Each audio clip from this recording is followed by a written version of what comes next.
I'd like to welcome everybody to the third of 5 public hearings on the New York State Foundation Aid Formula. My name is Anita Murphy. I am happily retired. Prior to my retirement, I was the district superintendent at Capital Region BOCES. Before that, a superintendent and a deputy superintendent. I spent most of my career in the large upstate cities. I am joined today by the president of the Rockefeller Institute of Government, Robert Magna. Go like this, Bob. Go, hi. Dr. Brian Backstrom, Director of Education Policy for the Rockefeller Institute. Dr. Lissa Zukoff, Distinguished Professor of Political Science at Damon University and Rockefeller Institute Fellow, and Dr. Lucy Sorensen, Associate Professor of Public Administration and Policy at the University of Albany. Just as a reminder, the hearing is being live streamed and a recording of the meeting will be posted shortly after on the Rockefeller Institute website. Because we're live streaming, some of you may be recognizable in the footage by remaining in the audience. You consent to the possibility of being in the background of some of today's recordings. And then, although we do not have simultaneous interpretation services today, we do have an ASL interpreter who will be providing interpreter services to the right of the stage. I think that's where you're going to be. Oh, right there. Right to the front of the stage. Thank you.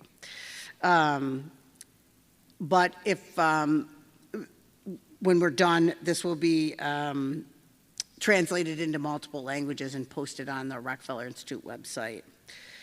If you have any questions about the Foundation Aid study or about this hearing, or if you need assistance with anything today, please talk to one of our wonderful staff members. They're at the back of the auditorium and outside in the hallway. And just so you know, emergency exits are in the back and on the sides. Hopefully we won't need them, but always good to do that. And before we begin, I would ask everybody if they would please silence their cell phones. As we proceed with testimony, we want the panel to be able to hear everyone, what they're saying.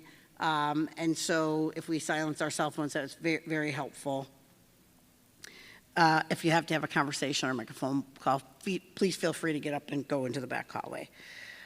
Just a couple of thank yous. On behalf of the Rockefeller Institute, we'd really like to thank the principal, Michael, I'm going to butcher this name, I'm sorry, Gavalis here at Howitt Middle School. They have been very accommodating in their beautiful facilities.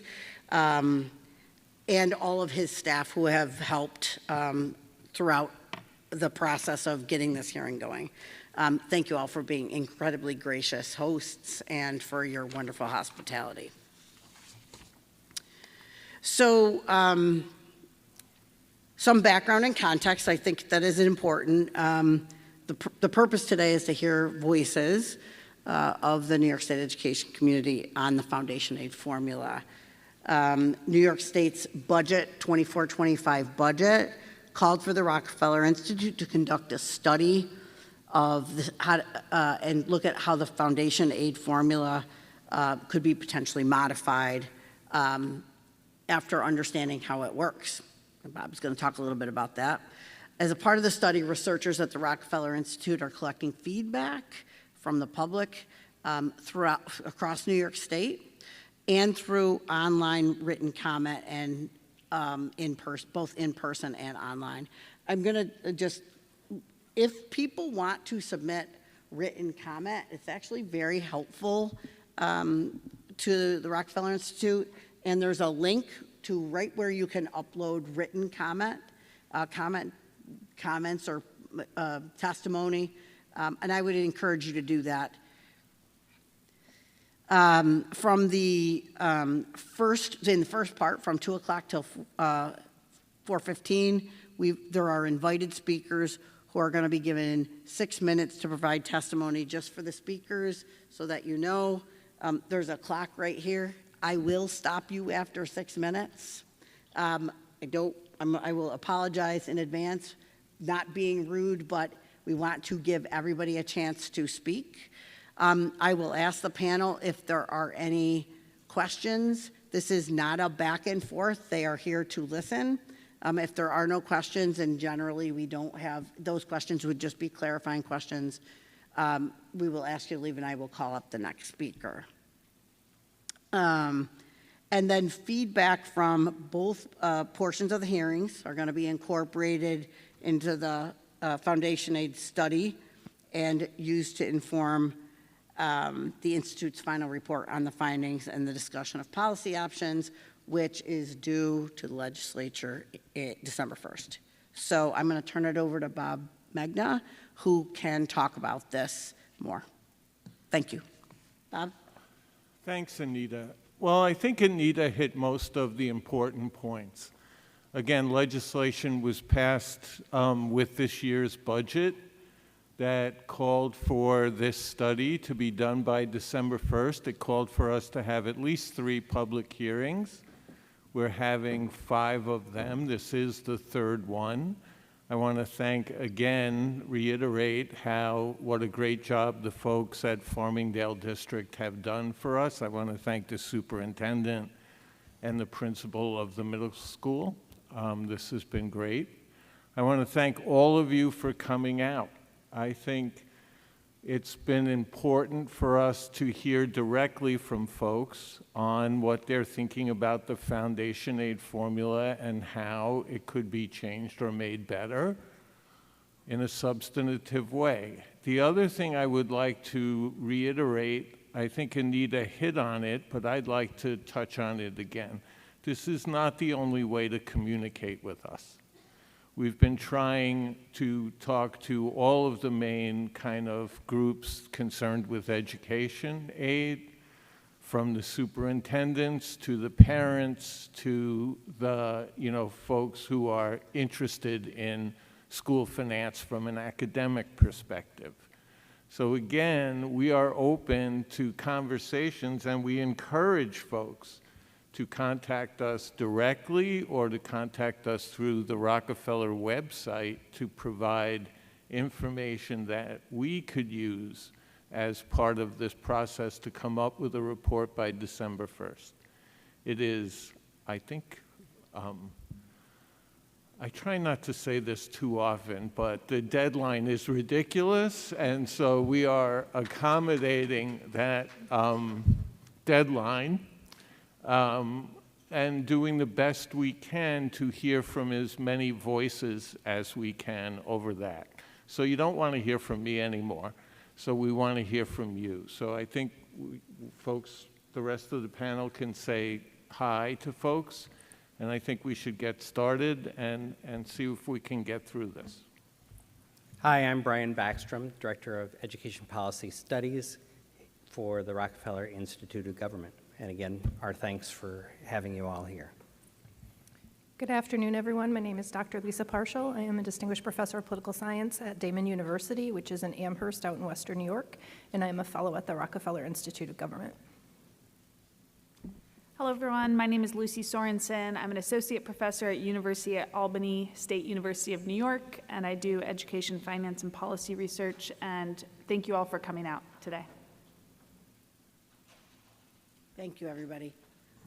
Okay, we're going to start our testimony. Again, just as a note, people have 6 minutes to speak. I will call you up. You're going to come up to the podium. There's a timer here. When you're halfway through your testimony, the timer is going to go from green to orange, and when there's 1 minute left, it will go from orange to red so that you can time yourselves. I'm going to ask that people please stay within the allotted time frame so that we can get to everybody and be on time so that our staff can have a little bit of a break before tonight's testimony for folks. So just for background information, and I apologize for not doing it sooner, if anyone wants to know if the Foundation Aid formula can be a complicated piece of architecture, they should look at the graphic that we've put up. And by the way, that's not the full formula. That's just kind of page 1. and I'm starting backwards here, but I think that's okay. And so I don't think people need to be reminded of that. But just again, that this is the third public hearing, and we will be meeting again in Lawrence and in Guilderland, and that'll happen over the next 2 weeks. And, finally, this is how you can pre-register for one of those hearings.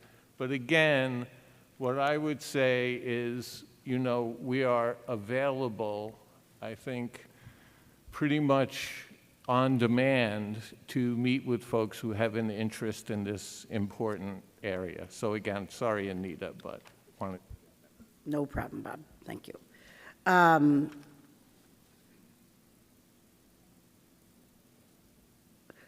Last thing, I want to remind people that we are here to discuss foundation aid. This is not a conversation about education policy. This is really a conversation about the foundation aid and the foundation aid formula. So, with that, Cordelia Anthony and Kevin Coyne, president of the Farmingdale Federation of Teachers and president of the Brentwood Teacher Association. I'm guessing you're going to split your 6 minutes. Come on up.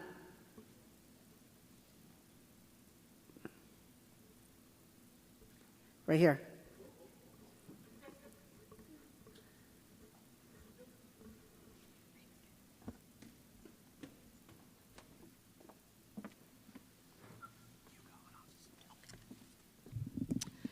Good afternoon. My name is Cordelia Anthony, and I am a high school biology teacher here at Farmingdale High School. I'm also the current president, as mentioned, of the Farmingdale Federation of Teachers and an executive board member of the New York State United Teachers. Since I began teaching in 1999, I have heard about state aid not being provided for schools appropriately. But I was very surprised to find out that some of the data being used is still based on information from that school year, from 2000, the school year when I began teaching. A lot has changed significantly since then, including the demographics in Farmingdale. Although our overall enrollment has slightly declined, I can tell you that the population of our students with disabilities and our multi-language learners has drastically increased. Today, nearly 20% of the students in Farmingdale have disabilities, and we have to apply for waivers at times to increase the number of students in special education co-taught science classes because we cannot afford to create new sections. I co-teach Regents level E&L biology classes where there are similar needs. Both of these special populations require and deserve additional resources, programming, and staff.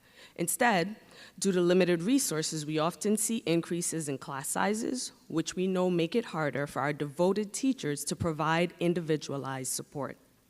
On top of that, we have seen a significant spike in students who need mental health services, especially since COVID. We have some of the most wonderful psychologists and social workers on our staff, but we need more dedicated mental health staff and services that are accessible when children need them. When schools are underfunded and have mandates on resources, it weakens programs and forces staff cuts, particularly those we need to serve our English language learners and our students with disabilities.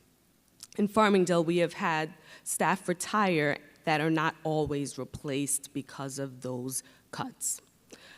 We've known that the debates about the foundation aid formula and the use of old census information has made it difficult, but we believe it can work as it was intended. One of the specific formula concerns for Farmingdale is the decrease in the CPI factor. For us, it was to be at 4.1 and has decreased to 2.8. As you know, the CPI is one of the factors used to determine how much more foundation aid districts will get. Over time, this lower amount will translate to a lot less in aid for us, affecting the support for the students that need it the most. We were just starting to see the effects of what meeting some of the proper funding requirements could look like. We're excited about the future when we think of getting the resources to properly support our English language learners, our students with disabilities, and all our general students. Now, though, we are already worried about having to go back to not being funded appropriately. We don't need a complete overhaul of the formula right now, but we can make sure that the formula is based on updated and more accurate census data, and I know that could help us better serve our Farmingdale community and provide for all of our students' needs. Thank you.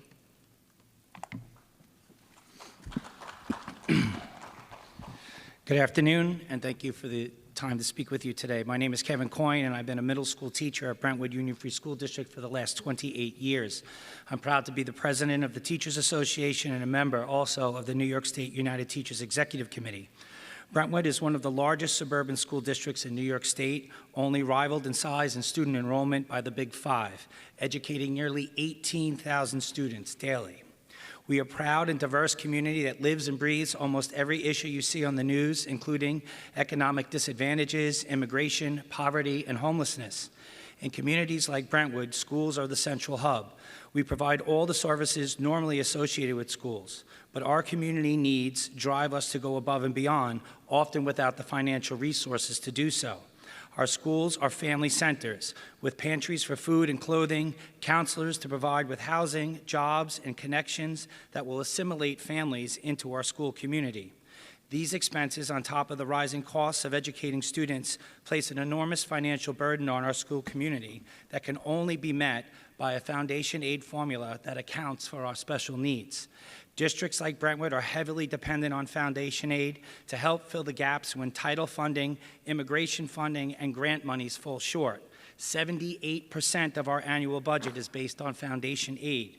Fully funding and appropriately distributing foundation aid is crucial to providing not just a sound basic education, but the promise of a high-quality education every student deserves, no matter the zip code attached to their school. It is only in the last 2 years of my 28 career that we are seeing long overdue funding to run, expand, and maintain programs and services to support all students. This is why we are so concerned to hear about the proposed cuts to foundation aid this year. Cuts of any kind only reflects a desire to again limit school aid, just as districts like Brentwood are beginning to catch up. With recent full foundation aid funding, Brentwood is no longer laying off teachers, but rather expanding long overdue opportunities for all students. At our elementary level, fully funded foundation aid has allowed us to provide before and after school high dosage tutoring for special ed and struggling students, many of which have not caught up from the pandemic. We have finally been able to provide mental health support through counselors, social workers, psychologists. This is essential for students who are encountering trauma. They cannot make educational gains without feeling safe and supported. Academically, we now provide... Thank you. Thank you.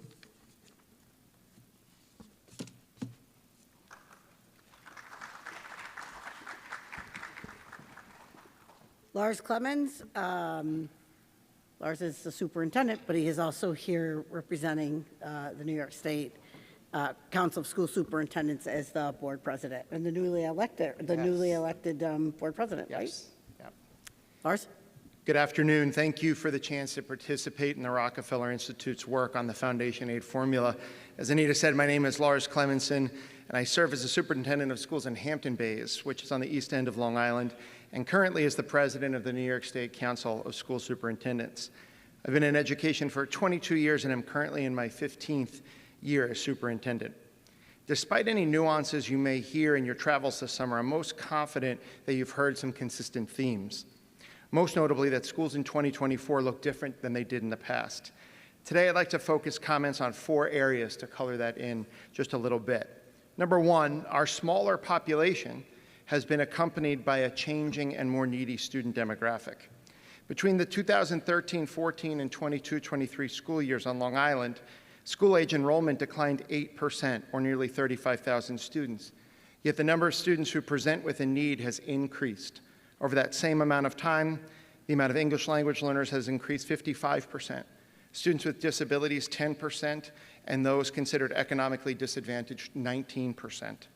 These profiles are accompanied by additional needs for staff, resources, and services. Formula revision should be responsive to these real-time fluid changes. Certainly, the use of outdated census data for poverty counts must be updated. The definition might better be reflected by using United Way's ALICE measure versus free and reduced price lunch counts, particularly in this season of free student meals becoming increasingly common. Number two, a nuanced lens is needed when considering the pupil needs. The formula's inclusion of need factors like special education, poverty, sparsity, and English language learners is important as districts expend additional resources to support those students. It's also important to note, however, that students captured by a particular need are not all created equal. New York State's commitment to supporting newly arrived individuals is hallmark American, but we must remember that the origins of our students play a factor in their level of need when they arrive to us. Families escaping war-torn or corrupt nations, unaccompanied minors, and refugees require additional support to manage trauma and potential interruptions to formal education. In Hampton Bays, newly arrived high school students may attend class from 7:30 a.m. to 7 p.m. to earn as many credits as they can to graduate as on time as possible. Additionally, while each designation carries its own multiplier, the reality is that students who present with multiple designations have a compounding effect in how they're best serviced. In 22-23 school year, there were 245,000 English language learners in the state. 23% of them were also classified with a disability, 74% were considered newcomer, and 84% were economically disadvantaged. Today's world has created a tense and anxious environment for our students to grow up in. Challenges related to mental health, school safety, cybersecurity, and digital citizenship are at the top of our mind. So the definition of a successful school that provides a sound basic general education should consider these elements, as costs in these areas are not insignificant. Number three, the expected local contribution component of the art that Bob put up predates the tax cap. School districts live with a tax levy that's driven solely by its previous year. There's a very limited ability within the tax cap formula to level set in a way that accounts for the ability of a district to raise or lower its expected local contribution if its local circumstances change. The combined wealth ratio can only tell a limited story. For example, Hampton Bay is a beautiful seaside community between the Atlantic Ocean and Peconic Bay, has a combined wealth ratio of 1.4. In 2007, it was 1.8, so a slight decrease, but still above the average. At the same time, our increase in students classified as economically disadvantaged increased by more than 159% to 60% of our student body. A former board member in our district calls this the plight of being land rich and cash poor. Our students and families are not always the same ones who own the valuable property in a community. As such, there's a skewed perspective in communities like mine, where the expected local contribution might be higher than reasonable. Greater flexibility and local control as it relates to setting the tax levy may be appropriate to consider in this exercise. Finally, number four, formula revisions should be separate and apart from discussions related to school district reserves. As districts craft budgets, a critical component of doing that work well is with long-term planning and predictability. A district is loath to introduce a new program that may not be sustainable. It would be helpful to revisit the 4% mandate on undesignated reserves to empower districts to develop and manage long-range responsible financial plans in a way that navigates changes in the economy, navigates infusions of federal funds like COVID-era funds, 2008 job stimulus funds, and others. Municipalities and the state enjoy such licenses while schools remain restricted. Predictability is our key to success, both in how we fulfill our constitutional obligation to provide a sound basic education and to our taxpayers in managing their investment in our state's future. It's imperative to keep a firewall between the topics of reserve levels and foundation aid. Thank you again for the opportunity to share my perspective with you and for the seriousness with which the Institute is engaging in this important work. New York State superintendents are committed to continue working with you and doing all we can to deliver on the promise that all students deserve an excellent education in New York State. Thank you. Thank you very much. Questions, comments?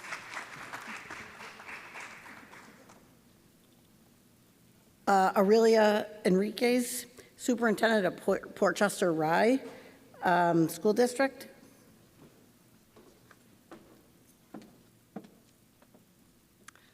Good afternoon. My name is Dr. Aurelia Henriquez, and I'm the proud superintendent of Portchester Rye Union Free School District located in Westchester County. Today, I aim to share a perspective on the importance of the weighting of specific factors in the foundation aid formula and how a reduction of the weighting of these factors can have a devastating impact on districts like mine who have historically not had a voice or a seat at the table. Failure to recognize these factors that I'll speak about would be going backwards and increasing the already gaping divide between the haves and the have-nots. Today, I, both personally and professionally, am representing students and communities that haven't always had a say. So as you can imagine, this for me is deeply personal. Our students include those who are newcomers, unaccompanied minors, students with an interrupted formal education, and students with special needs, as well as students from refugee communities. Let us not forget that there are students who fit into all of the above categories, and yes, they are our future too. As the lead representative of my school district and one of the few Latinx female superintendents in the state, it is my duty to advocate for the needs of all of my children, 84% of whom are of Latino heritage, 39% ELs, and more than 15% who are students with disabilities. My students have faced a disproportionate level of trauma and hardship due to poverty, crime, language and cultural barriers, and limited access to health and human services. Together, these barriers have negatively impacted our students' collective well-being and impeded their ability to compete with their neighboring suburban peers. As we all know, COVID had a devastating impact on all, but in communities that already struggled, the disparities have become glaring. Those of us who serve beautifully diverse communities like Portchester also serve significant populations of students who have been historically underserved, underrepresented, and therefore silenced. More than 70% of Portchester students are eligible for free or reduced lunch, compared to 56% at the state level. Our students struggle to perform in school at the level of their peers, largely due to the challenges they face in their daily lives. It is imperative that we advocate for an increase in the weighting of the categories that contribute to the above-mentioned factors when reconsidering the foundation aid formula. Furthermore, the security of stable and reliable funding is essential so that districts that are experiencing these changes can provide all children with what they require to be successful. Stable, reliable, and inclusive funding is what is needed. You see, titles like special education, English as a new language, second language learner, and newcomer make it seem as if the needs of our students are meant to be separate and apart from the norm. Make no mistake, these are fundamental needs. Furthermore, many unfunded mandates are positive steps towards inclusivity. However, they also impose additional financial responsibilities that were not anticipated in the original funding model. Districts like Portchester must meet these mandates for a much larger group of students. We do not want to be in a position where we have to choose between services. With proper funding and recognition of each individual student's needs, we can attract and retain skilled teachers, speech and language therapists, psychologists, nurses, and other related essential providers who play a vital role in providing the education our children deserve. Funding is needed for this as well. Grow your own programs are the answer. Don't all children deserve the very best academic opportunities? The Portchester School District has transformed significantly in the past 5 years due to our advocacy for full funding. We have been able to provide our children with more mental health professionals to support them, especially in this post-COVID era. We have bolstered academic, social, emotional, artistic, and athletic opportunities for our students. To conclude, I urge the Foundation Aid study to recognize the critical importance of including districts like Portchester and the challenges that we face. I urge you to analyze the formula with a lens that ensures success for all. Using a lens that values inclusive excellence, we can provide an equitable education for all children, provide the necessary resources, and foster a strong foundation for their future success. Thank you for your attention and for considering the voices of districts like Portchester in your study. Having a seat at your table means more than most can imagine. On behalf of my students, I thank you. Thank you so much.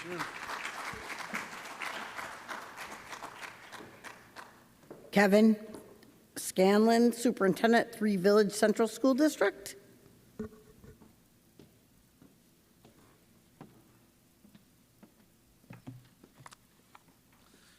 Good afternoon. My name is Dr. Kevin Scanlon, and I'm the Superintendent of Schools for the Three Village Central School District. This is my 34th year in education. I spent the past 24 years as an administrator. I've worked in the New York City Public Schools, a parochial school in another state, and 4 districts on Long Island, including Brentwood, Oyster Bay, East Norwich, and Roslyn, in addition to Three Village. I'm a husband and father of 2 children, a former boxer, although you can't tell it now, and a former member of the United States Naval Reserves. In essence, I've been in an educational profession for a long time, and I've seen a lot of things.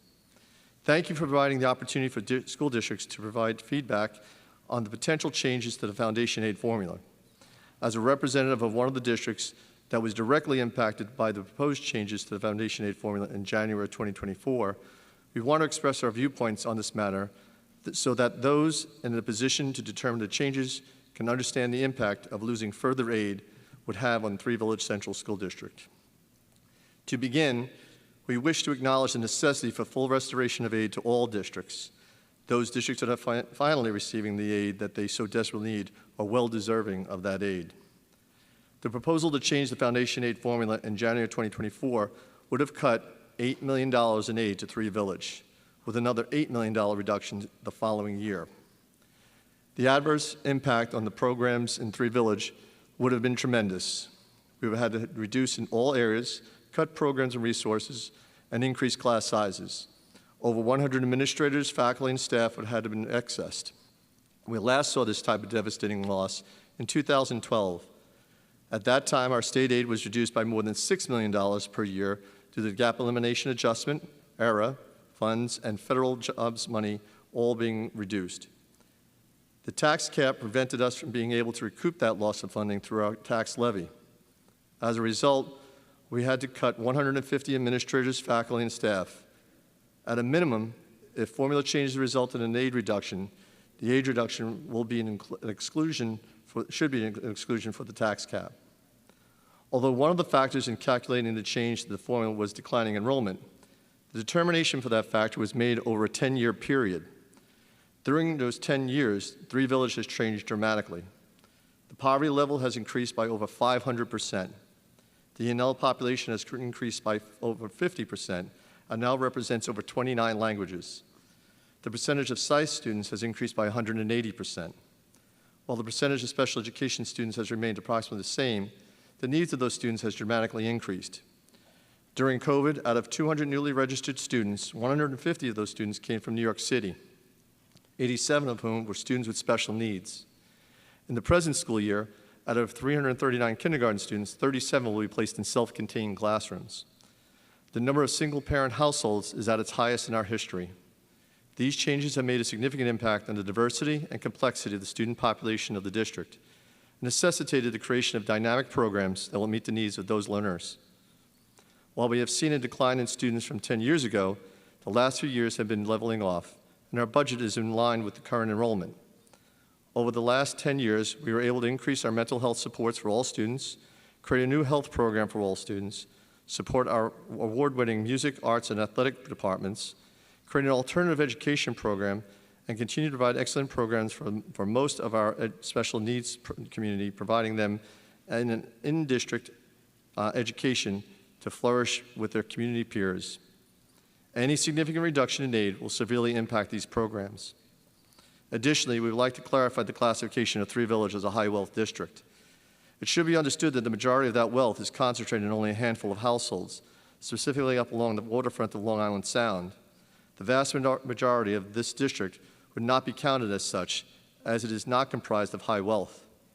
Incomes in most homes are far more moderate. Again, thank you for the opportunity to discuss some of the impacts of a changing foundation aid landscape. Yes, fewer desks may be filled with students, but the needs in these smaller classrooms are greater than ever, while the cost of doing business, any business, is exponentially more burdensome. We appreciate your consideration. Thank you so much. I'm going to try not to butcher this. James Stucchio, you would think with a maiden name like Potenziano, I would have that, right? And Jack Mitchell, Associate Superintendent of Management Services at Eastern Suffolk BOCES and Assistant Superintendent for Business at Valley Stream Union School District. Thank you. Gentlemen. Good afternoon. My name is Dr. Jack R. Mitchell, and I'm the president of the ASBO New York, otherwise known as Association of School Business Officials. I'm in my 10th year as the Assistant Superintendent for Business with the Valley Stream 24 School District. This is located in Valley Stream, Nassau County, right near the Queens border. Valley Stream 24 is an elementary district consisting of 3 schools and a population of approximately 1,100 students. Our demographic makeup is about 23% African American, 44% Latino, 17% Native American Pacific Islander, and 13% white. Of our entire student body, our EL population is 10%. Our special ed population is 13%, and approximately 40% of our students are those classified with a low socioeconomic status. I want to thank you for this opportunity to speak today, and we truly appreciate you having ASBO New York colleagues present at all the other public hearings. Know that today I am representing our organization along with our fellow board member, James Stucchio, who will introduce himself to you in a moment. Right now, I will give you some thoughts from 2 rather distinctive perspectives concerning today's agenda. First off, the stark reality that New York schools districts have faced in recent months with the expiration of federal ESSER funding, coupled with the outlook of a reduction in school aid through May, be referred as what's called unrefined instruments and tools to primarily cut. This has made already challenging work that much more difficult. My school business colleagues around the state work tirelessly to ensure that public funds are spent in a manner that is efficient and effective, merely requesting the public whenever more tax dollars are necessary. And for the vast majority of districts, foundation aid is an essential component of this.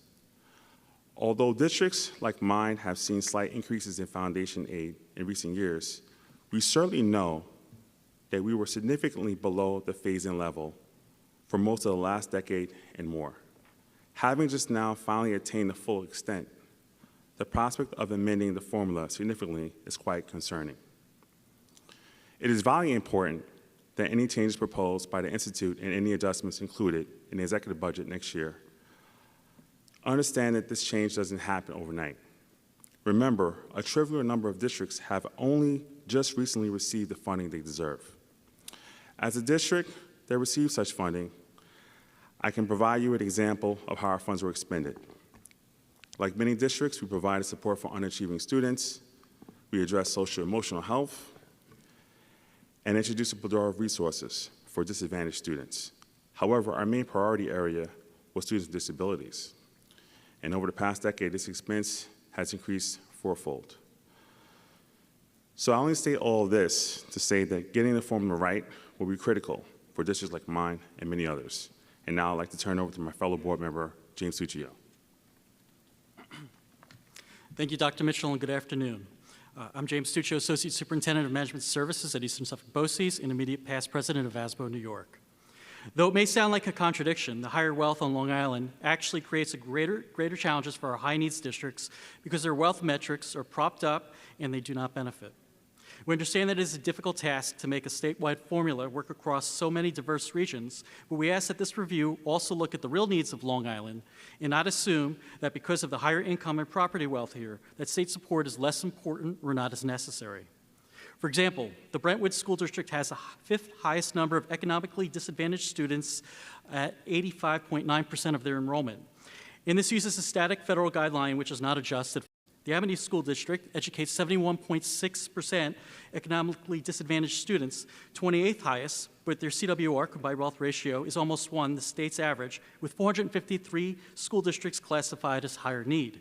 The Bridgehampton School District has the second highest CWR in the state at 28.6, but their percentage of economically disadvantaged students is 43.6%. This data illustrates that property, wealth, and income on Long Island are not necessarily representative of a school district's demographics, needs of the students, or their taxpayers' ability to pay. In both Nassau and Suffolk counties, real estate prices continue to increase at a much greater rate than most of the state. Many residents could not afford to purchase their home at today's value. Although wages have increased, the costs in this area have also risen much faster. Therefore, our districts and taxpayers appear wealthier, but in fact, when adjusted for regional costs, are not.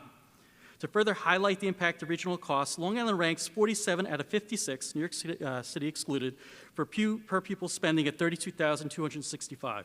Adjusted for regional costs, and we dropped to 10 at $22,642. Every dollar here on Long Island is 70 cents of a dollar spent in the North Country or Mohawk Valley. Transparency is also very important to ASBO New York. And we support the development of the ESSA required building level spending. These are user-friendly building and district level reports available in many areas with a lot of context. These reports replace the prior state level reporting on building level prospective budgeting, which was less than accurate spending and had no context. Thank you. Thank you very much. Thank you. Robert Vecchio, Executive Director of Nassau-Suffolk School Boards Association. Good afternoon, and thank you for the opportunity. In addition to being the current Executive Director for the Nassau-Suffolk School Board Association, I spent 18 years on the William Floyd Board of Education, 15 as President, a high-needs school district that was highly dependent on state aid, and shortchanged the amount that it was owed for nearly 20 years. Oh, what I could have done with the $44 million that the school district got over the last 2 years. It's interesting that you put up that slide earlier about the formula and how it works. To quote the Board of Regents when that formula was created back in 2006, 2007, it said it replaced 29 existing formulae and has only 4 components and this is a quote, by design is simple, predictable, and easily understood by the public. I question that assessment along with many other things. A couple of things about the Foundation Aid formula and your work. This came about because the governor believes, due to enrollment changes, we're paying for empty seats. That couldn't be further from the truth. Enrollment decreases did not happen overnight. They happened over a period of time. Boards of education and superintendent of schools adjusted their budgets, reallocated resources. In my home district, we had average class sizes of 28 kids in our primary grade levels.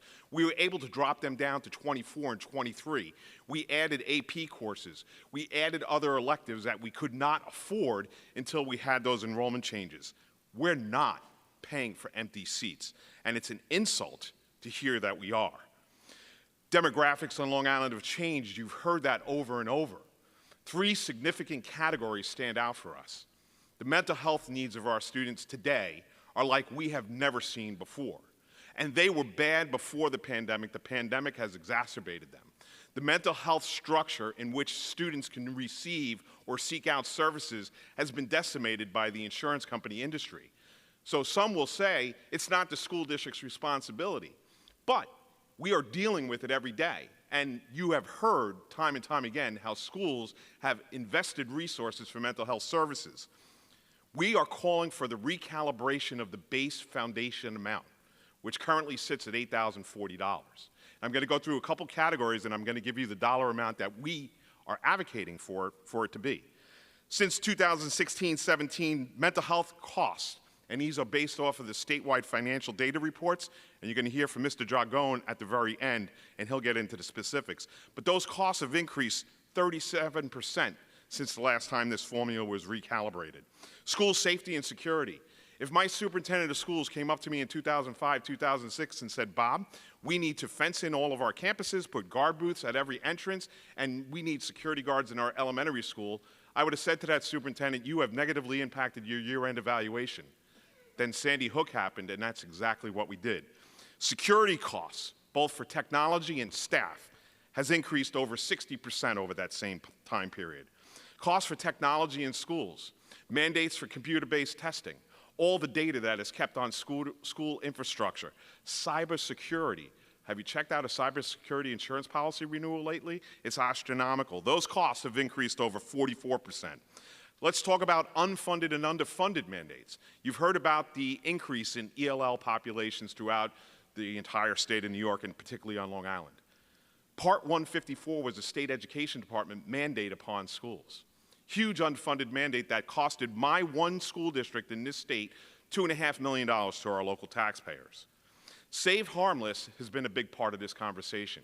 It's important to note that Save Harmless has been in place since 1976 because we can't get the formula to work on a statewide basis. To do away with Save Harmless is going to harm the very students that we need to prop up and the communities we need to support.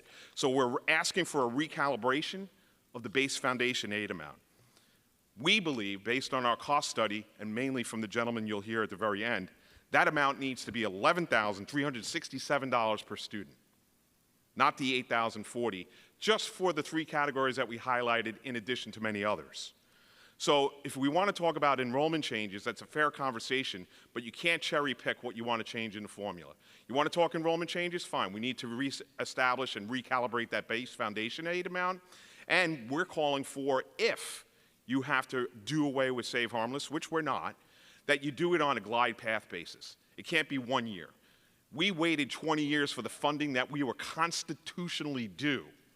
It seems only fair, if you want to take money back, it takes place over a period of time while adjusting for the base to meet today's needs and today's challenges. You've heard about regional costs, but ALICE measure is extremely important to research and be part of your study, because that's a realistic approach to analyze what poverty is like in the entire region throughout the state. Everything that we're asking for is not region-specific to Long Island. It is fair across the state. Here's our red line in the stand. You cannot have reserves, surpluses, or deficits as part of the configuration for the formula to increase the expected local share. Because if you start to look at a school district's reserves or surpluses and reduce the state aid, you will incentivize poor budgeting standards. Why penalize us, because we're budgeting properly and saving for the future for capital infrastructure improvements just because somebody thinks we have too much in reserves, which the state, by the way, has over 15%. So do it smart, do it right, because it's going to impact the next 2 decades. Thank you. Thank you. Thank you very much.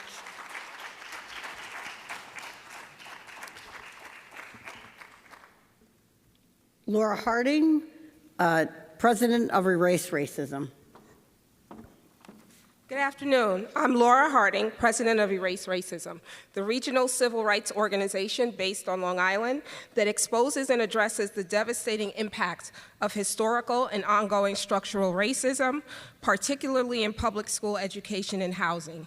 We do so through research, policy, advocacy, legal action, educating, and mobilizing the public. Our most recent research reports on public school education include the following: Empire State Inequity, a decade of school funding disparity and its effects; Enough is Enough, 15 years of growing educational inequities on Long Island; and Unequal Resources for Long Island Students Based on Race. These reports are especially relevant to the topic of this public hearing. They reveal the inequity of the current foundation aid formula, especially as it applies to students in high-need school districts on Long Island and statewide, which also happen to be our most intensely segregated schools with a predominantly Black and brown population.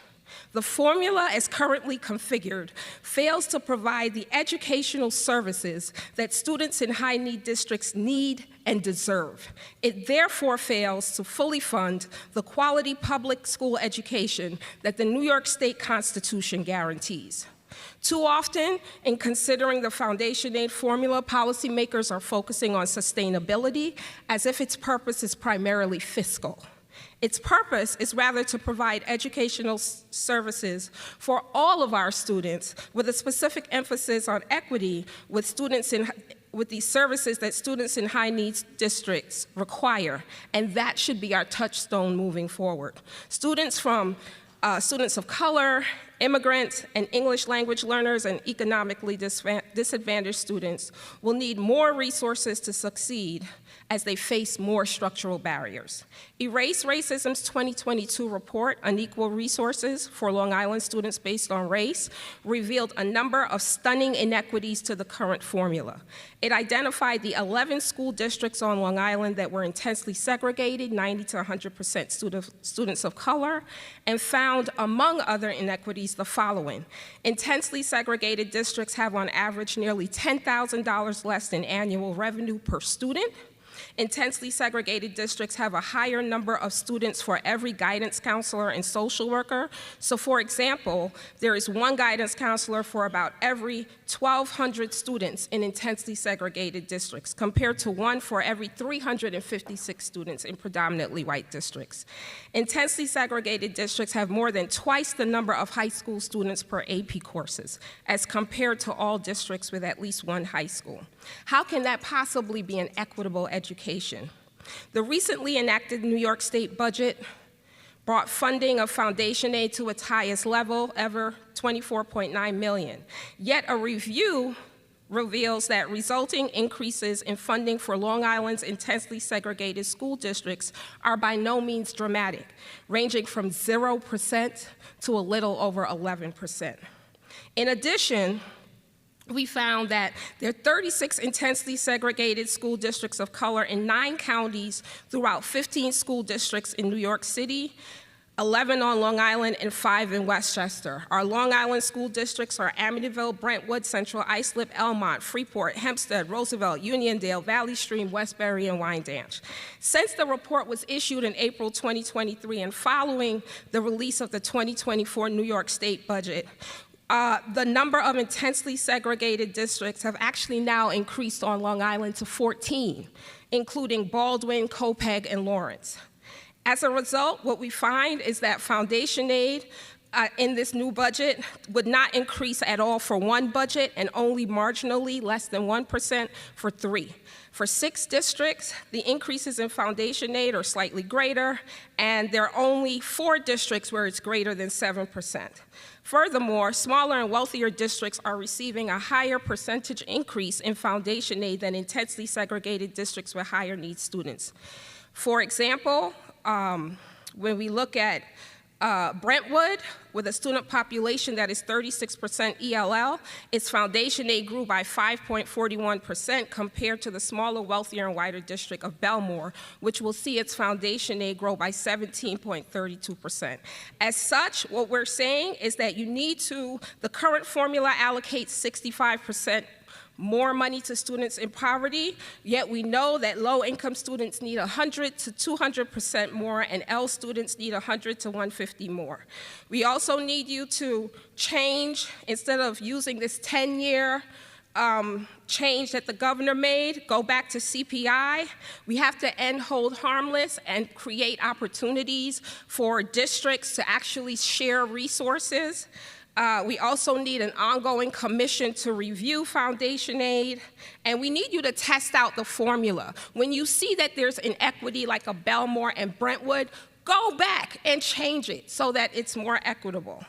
All children in New York deserve a high-quality education with the requisite state funding to ensure this occurs. It's time we make a truly equitable change to achieve this important goal. Thank you. Thank you. Thank you. Charmise Desire, is that right? Board member of the Uniondale Board of Education, Area 11 Director of New York State School Boards Association. Good afternoon. As stated, my name is Charmise Desire. I am a board member for the Uniondale Union Free School District. As well, I'm a representative of the Board of Directors of the New York State School Board Association, representing Area 11 Nassau County, and also a lifelong New York State resident and Long Island born. First, I'd like to say thank you to everyone from the Rockefeller Institute in planning these hearings to allow an opportunity for you to hear from the field and everyone that's gone into partnering in that effort. Thank you so much. In an effort not to be repetitive this afternoon, there have been many discussions recently, plus at various hearings, about the beginning stages of the Foundation Aid formula and the lawsuit by educational leaders advocating for better funding measures to support public school education. That was 2007 when that went into play, 17 years ago. And we're still getting funding off that same analysis with no substantive change. When we think of 17 years, that's practically an entire cycle of a young person's education, born in that time with inadequate funding as the times changed. The cost of living has changed quite a bit since then. In 2007, Apple introduced their first iPhone, and I know there's people in here who do not have a first edition iPhone, else it probably wouldn't be supported or work. So we have to do better. And in addition, it doesn't even mirror one another for some districts, upstate and downstate. So we have to be very intentional, and we're asking for those that are working together to prepare for that realistic December 1st deadline, to really think of things that are beyond what's face value. Many of our districts, we need a deeper dive into what we truly need as school districts to support the educational needs of our community and the state's constitutional obligation to provide our public schools and communities with a sound basic education. To make a clear distinction, reform is what we are looking for. This does not necessarily mean throwing out everything old, but taking a closer look at what things truly are still working and serve their purpose and is able to help get us to the finish line in terms of educating our youth. Doing more with less is not a sustainable method for our ever-changing districts and communities. So some of the areas and measures that need a closer look, we'll say, are regional costs. We need a more in-depth look at life in different parts of the state and costs associated with different regions. Property, wealth, and income are two different measurements. In reality, they don't look the same, so we need a better approach to managing that. Greater mental health resources are a must, not a luxury, to help schools assist our youth in navigating difficult challenges and still learn in a way that is healthy and helps them to be their best selves. We are responsible for helping them leave our districts and take on life and high school better equipped for college or career, and to do so with a solid foundation. We cannot add this to the classroom rigor that is expected from us, but we need to be more focused on a collaborative approach to getting this done in a healthy way. New poverty measures. Life just isn't the same, and we can't expect families to take $2,007 and make it work in 2024. What will be appropriate for us to be evaluated in a way that makes sense for our unique, diverse communities is what we're asking for you to look at. Security funding to stay proactive. Our districts have to improve our buildings and put in better safeguards. We have to put in better safeguards for our technology in this age of hacking, and we have to ensure that we have adequate security staffing to be in position to protect our students, our staff, and our facilities. Hold harmless cannot be a penalty for our districts either. Districts shouldn't be penalized for enrollment challenges, but we need to look at what other factors are involved when there is a decrease, as it doesn't always tell the story of what is happening with that district on paper. We need our state leaders to realize that from a 30,000 feet view, it can look one way, but up close, it tells a very different story. I cannot fail to mention another challenge that may not impact everyone, but is a financial strain on districts like mine and Uniondale, and that being the model in which charter schools, how they are funded. We strongly need to seriously look at removing the model where it burdens school district budgets, taking it out of our budgets to fund charter schools. We already have a host of things that we have to support in our students, in our buildings, and even those students that are part of our district that are out-of-district placements. And we need to do that with every dollar that's designated for us. If we truly want top students, scholars, then we have to reevaluate what we are doing. If the census is done every 10 years to better support the needs of communities for all areas of life, education, health, roadways, etc., we cannot wait that long to do what we need to do for our stale, outdated measures and expect it not to impact student learning. We need a better approach. Doing the same thing over and over doesn't promote growth in this manner. As life demands change, so should resources, and we need the state's help and the Rockefeller Institute's help in looking at that to do so effectively. During the COVID-19 pandemic, we all went through different challenges and were squeezed to continue education, and it did not necessarily happen with all the funds that we had existing, so we had additional funds. But we can't sustain what we put in place in that manner without your help. As something, in my closing, as something we say in Uniondale, we talk about the Uniondale promise. Every Uniondale scholar is empowered, responsible, resilient, and prepared for college and career. Let's make this happen for all New York State public schools and our children. They deserve it. Thank you. Thank you so much. Alan Singer, Professor of Teaching, Learning, and Technology at Hofstra University.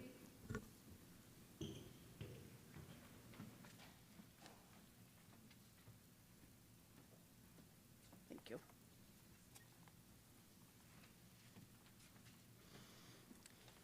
School funding in New York State, which I believe is the highest per student capita in the United States, is based on a combination of state aid, local property taxes, federal funds, categorical grants. It is so complicated, and you showed us in the chart earlier. I doubt if anybody fully understands how it works, except we do know allocations are based on politics and educational needs. The one thing we do know is that despite all claims, school funding by race and ethnicity remains inequitable. The recently enacted state budget includes the most state aid to school districts ever, yet the tweaks in the state foundation aid barely raise state funding to some of the most educationally needy students and racially segregated school districts. State and local governments in the United States provide the vast majority of funding, 89% of all school funding. The balance between state and local financing varies from state to state. However, to the best of my knowledge, nowhere in the Bible, the Ten Commandments, the Declaration of Independence, the Constitution, or the Bill of Rights is it mandated that the primary source of school funds should be local property taxes. In Great Britain, the government allocates money for all state-funded schools. In France, the national government finances more than half of the cost of K-12 education. In Finland, the national government pays for the entire public education system, so children, no matter where, get the same education, whether they are rich or poor. In the United States, the funding exceptions are Hawaii and Vermont. Both states have centralized school funding systems where the state collects most or all of the educational funding and then redistributes it to local districts based on a formula that considers factors like student enrollment and district needs. Vermont has a school-wide education fund that collects the revenue. In Hawaii, the Department of Education receives a significant portion of its funding for the general excise tax. A 2019 analysis by Education Build found that predominantly non-white school districts in the United States received $23 billion less annually than predominantly white school districts from state and local governments, despite serving the same numbers of students. The same pattern of inequity exists on Long Island. On the back of the handout I just showed, this is the money going to white kids, and this is the money going to everybody else. My proposal is to shift school funding from localities to the state, with each district funded based on its educational needs. Conditions across New York State's 62 counties are so vastly different, this might not be feasible. An option is a county system where all taxes to support schools come from the entire county, and resources are divided up on an equitable basis, with the state supplementing educational funding in poorer counties with fewer resources. Please let the state officials know that the foundation formula is a formula that continues educational inequity in New York State. Thank you. Thank you. Thank you very much.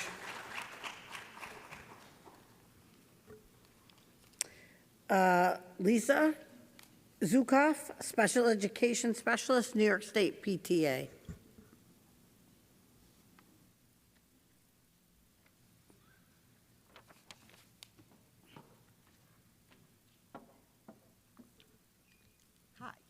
Can you hear me?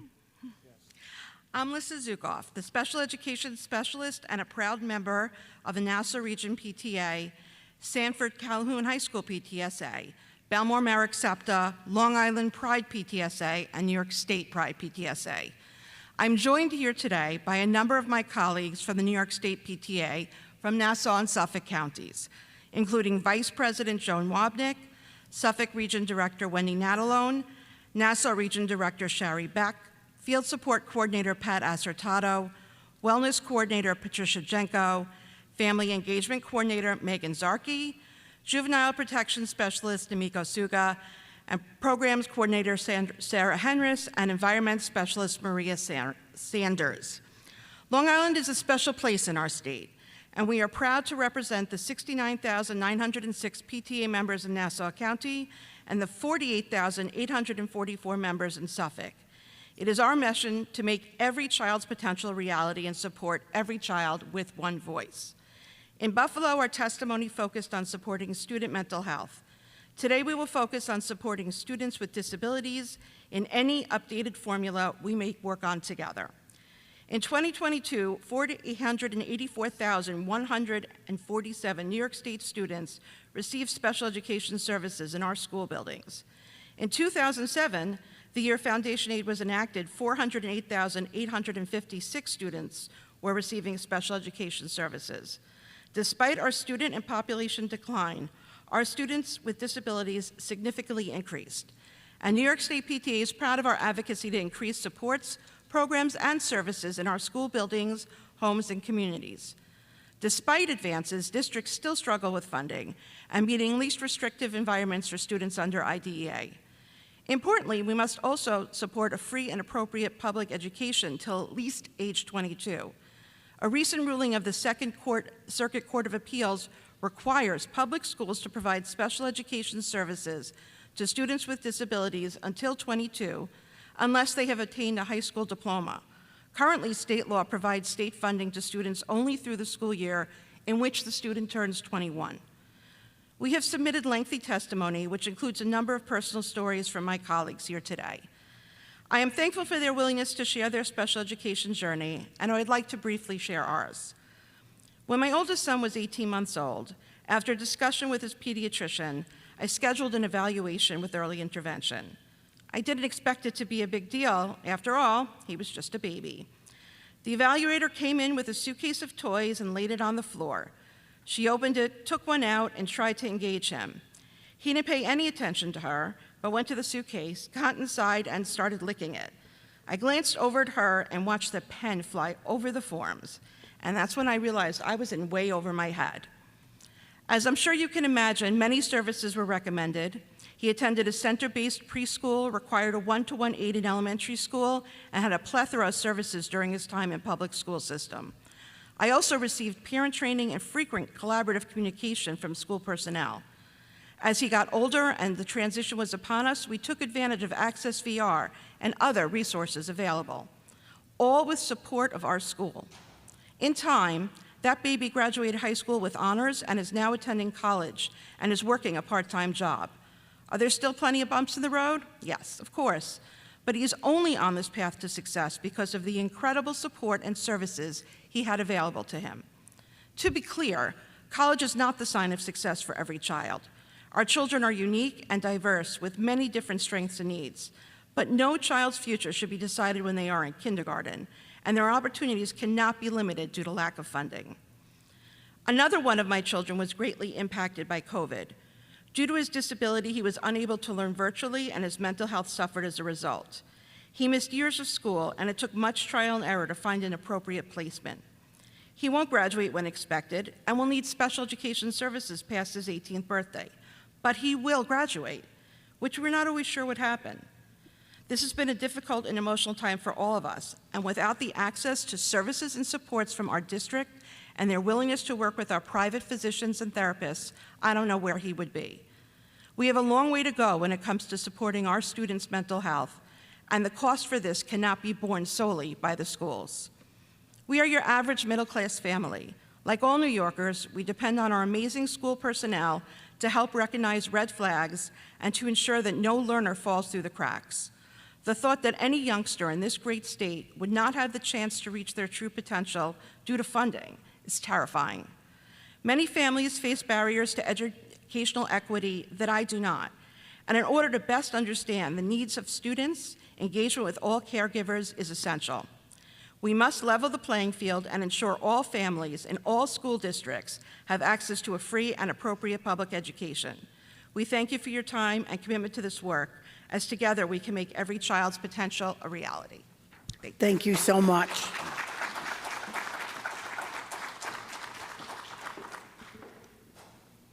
Joe Dragone, retired school business official.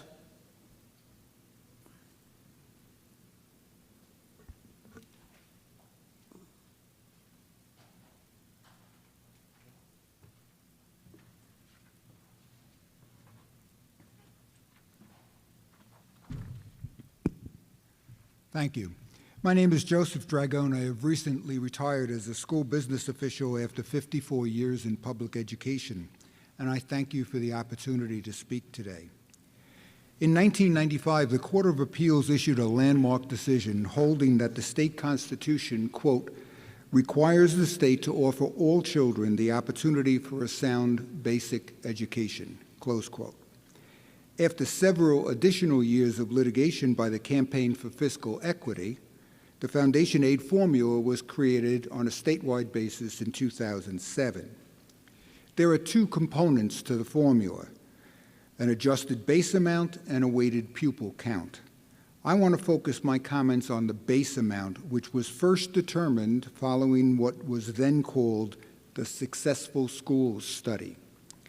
Nearly 20 years ago, the base amount was set at $4,695 per pupil. Each year, that base amount has been increased by a measure of inflation, with the exception of 24-25, when the legislature and the governor negotiated it down to 2.8 instead of 4.1, which was the calculated amount. That resulted in a base amount for this year of $8,040. There were several years in which the foundation aid base amount was also recalibrated according to the Successful Schools model.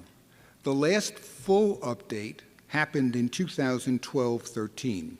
For the past 12 years, despite tremendous new challenges faced by public schools, the base amount has not been recalibrated in order to reflect the cost of these new challenges, including cybersecurity, new instructional technology, student mental health needs, and the physical security of our instructional facilities. In other words, schools face new and greatly increased costs which are not reflected in the foundation base amount.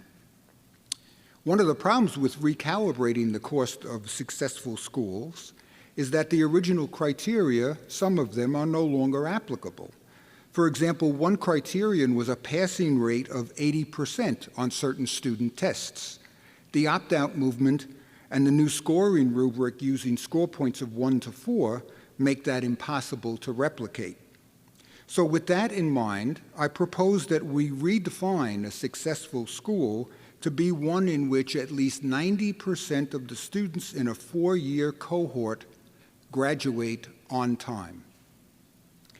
After we have identified those school districts, we can collect expenditure information, exclude debt service, transportation, and other non-instructional expenses that don't directly relate to providing a sound basic education, exclude expenses for special education and English language learners, since those can be accounted for in a weighting given in the pupil counts, exclude the weightings provided by the Regional Cost Index and the Pupil Needs Index, because those weightings are used by the formula itself to adjust the foundation base amount for each individual district. The next step would be to divide the resulting adjusted expenditure by the K-12 enrollment in the district. The foundation base amount could then be established by averaging the adjusted expenditures per pupil in successful schools. As was done in the original Successful Schools study, a decision could be made to consider only those districts whose expenditures per pupil fall below the median, since it can be assumed that some successful schools spend more than is absolutely necessary for a sound basic education. One advantage of this new methodology, it can be easily replicated each year using data which is publicly available on NYSED's websites. A second advantage is that it's flexible, and based on the fiscal climate in the state, you could, for example, consider successful schools to be those whose graduation rate is 85%, or consider the expenses only in the lowest decile or the lowest quartile instead of the lowest median. A third advantage is that it is understandable and transparent for parents, educators, taxpayers, and even political leaders. Using data readily available on public websites, I have calculated the average adjusted expenditure of the bottom half of school districts with at least 90% of children graduating on time to be $11,367, and have submitted documentation of that calculation in my written testimony. Regardless of the definition of success, it seems obvious to me that $8,040 as a base amount is wholly inadequate to provide a sound basic education. It would be my recommendation to set the base amount at $11,367, or at the very least, put in place a process that would adjust the base amount up to $11,367 over a period of a very few short years. Thank you for your attention and for your service to the education community. Thank you so much. Thank you.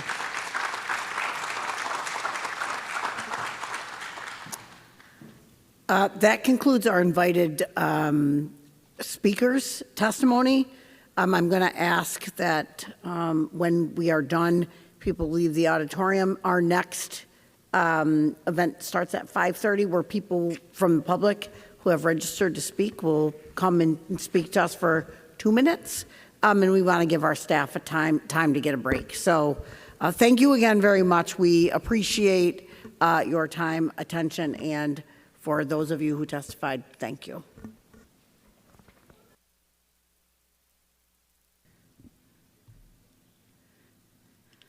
Good evening.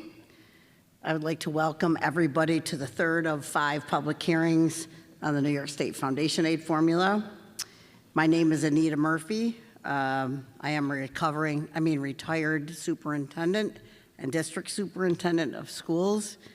Spent the good majority of my career in the upstate cities. I am joined by Robert Megna, who is the president of the Rockefeller Institute, Dr. Brian Backstrom, director of education policy studies for the Rockefeller Institute, Dr. Lucy Sorensen, associate professor of public administration and policy at the University of Albany, and Dr. Lissa Parshall, distinguished professor of political science at Damon University and Rockefeller Institute fellow. Just a couple of things. Housekeeping notes. The hearing is being live streamed, and a recording will be posted directly after the meeting tonight. Some of the audience members may be recognizable in the footage. By remaining in the audience, you are giving your consent to the possibility of being in the background of some of the recordings today. A couple of other housekeeping notes. We do have an ASL interpreter who will be providing interpreter services. She's directly in front of me on site today. And although we don't have other simultaneous interpretation services, the transcript for today's hearing will be translated into multiple languages and posted online for public access. If you have any questions about the Foundation Aid study or about this hearing, or if you need assistance with anything, please talk to any one of our lovely staff who's in the back and out in the hall today. Just want to note that emergency exits are in the back and on the sides, so please note those. And before we begin, I would ask that everybody in the audience, please silence your cell phones. We really want to have the panel hear what folks are saying, and the timing is short. So please silence your cell phones. If you need to take a call, we're going to ask that you go out into the hallway to do that. On behalf of the Rockefeller Institute, I'd like to express incredible thanks to the principal of Howitt Middle School, Michael Galvis. Thank you and your staff for being an incredibly gracious host. They have been, our folks have been here a long time, and we appreciate everything that the district and the building has done. And I'd also like to thank you for being here today and taking time out of your busy schedules to be here and tell us what you're going to stand up and tell us. So a little bit of background and purpose. The purpose is to hear the voices of the field on foundation aid funding. As you know, in the 24-25 budget, New York State requested that the Rockefeller Institute conduct a study of the foundation aid formula and discuss potential modifications to how the formula works. As a part of the study, the researchers are collecting feedback through the hearings and online. And so I want to draw special attention. You can submit written testimony. I realize that 2 minutes is not a lot for tonight. And I am going to stop you at 2 minutes, just so you all know. I apologize in advance, but you know, we have lots of people across the state who want to speak, and we want to make sure that everybody has an equal amount of time. So 2 minutes tonight. But you can submit written testimony at the address or at the link on the screen, and you can make that as long as you would like.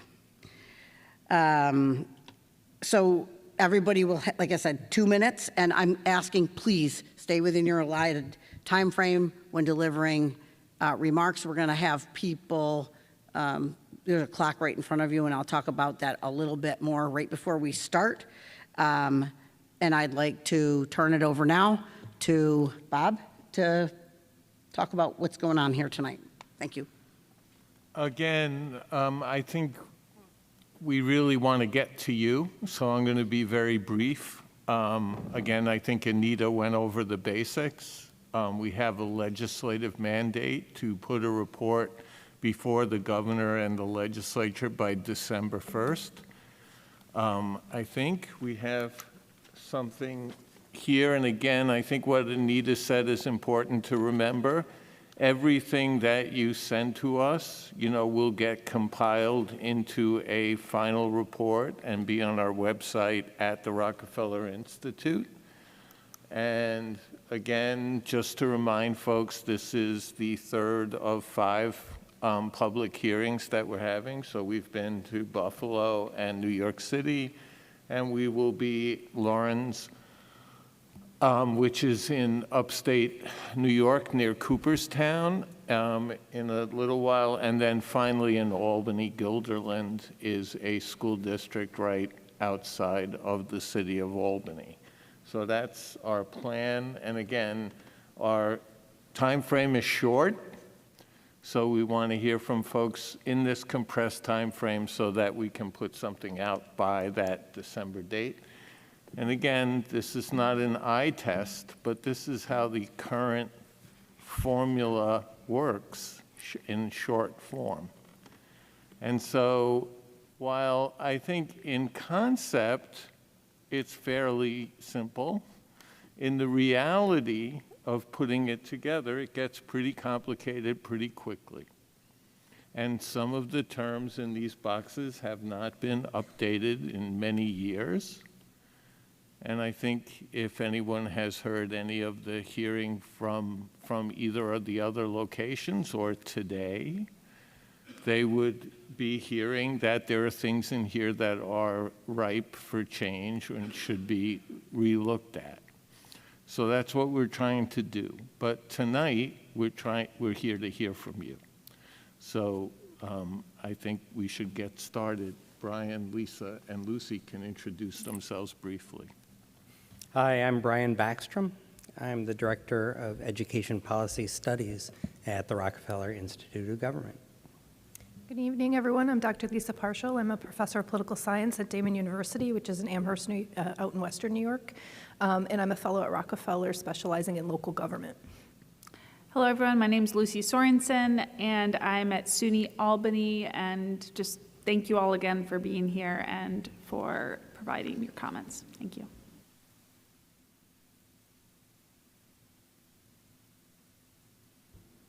Thank you, everybody. Okay, a couple of things. I'm going to call folks up in groups of 5. You have numbers on your name badge. I would ask that you line up behind there. A couple of things to note. This is your chance to speak. There's no question and answer part of this, so the panel will just be listening. And please remember, the Rockefeller Institute was given the mandate to talk about foundation aid formula. This is not about education policy.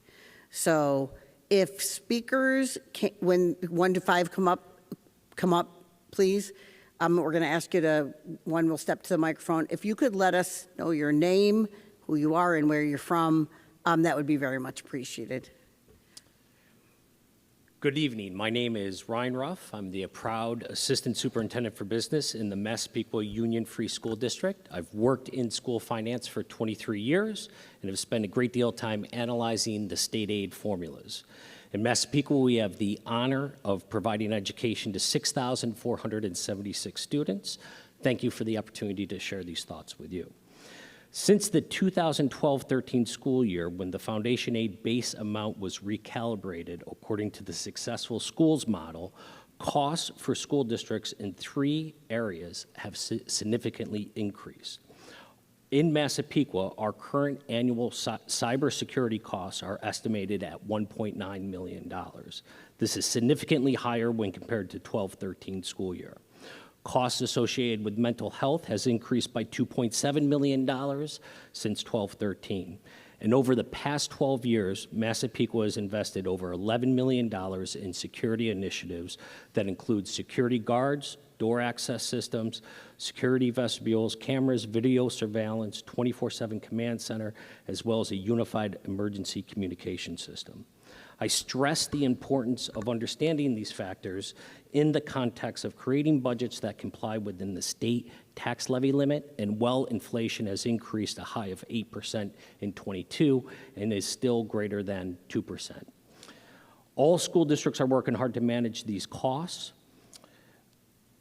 The amount to support the adequate general education in New York State continues to fall short when considering the previously mentioned areas. Additional factor that I'd like to share is facts related to the poverty index. The current factor in the foundation aid formula is 24 years old. In the town of Oyster Bay, we have 100,000 homes, of which 5,200 are identified at the federal poverty level. By using the ALICE. Thank you. Thank you very much. Thank you.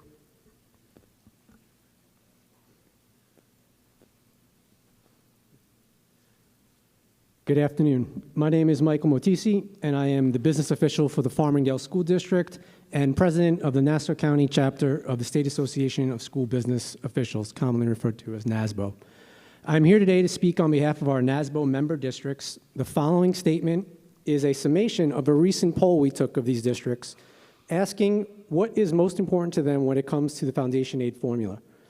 I am here to address a pressing issue that affects our schools, our students, and our communities at large. The foundation aid formula, designed to allocate state funds to school districts based on factors such as district wealth, student need, and regional cost differences, is crucial in ensuring equitable education for all. However, it has significant shortcomings that we must address to meet the true needs of our students. I would like to first address English language learners, ELLs. The formula includes additional weighting for ELL students, acknowledging that they require more resources for language acquisition and academic support. Yet the funding is insufficient to cover the full range of services needed, such as specialized teachers, tutoring, and language programs. The true costs of high-quality ELL programs are not reflected in the current formula. Special education funding is another area where the formula falls short. While it provides additional weights for students with disabilities, the funding often fails to cover the extensive needs of special education programs. Costs for specialized staff, individual education plans, therapies, and adaptive technologies are significantly higher than what current allocations can support.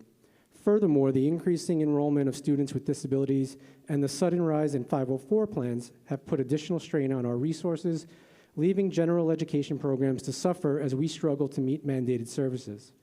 Mental health services, an essential component of healthy learning environment, are notably underfunded as well.